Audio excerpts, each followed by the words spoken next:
Mabigat na pakiramdam at nakakatamad na Lunes. Parang halabanan niyang pakiramdam na yan pinilit namin bumangon at gumalaw-galaw. Sayang naman kasi yung ganda ng panahon kaya ito, nagpunta uli kami dito sa tagpuan namin.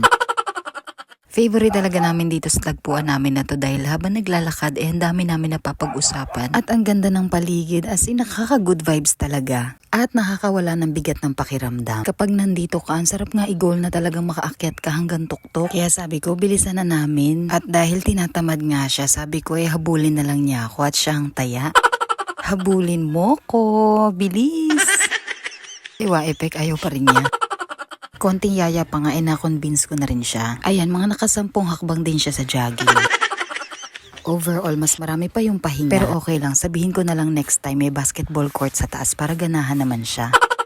Ayun, na-meet naman namin yung goal namin na makarating dito. At pagdatingan namin dito ay huminga lang kami tas bumaba na rin uli kami.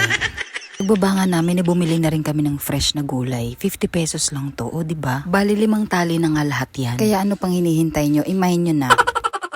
Ayun lang, we hope all is well with you. Have a great week ahead. Thanks for watching. Bye!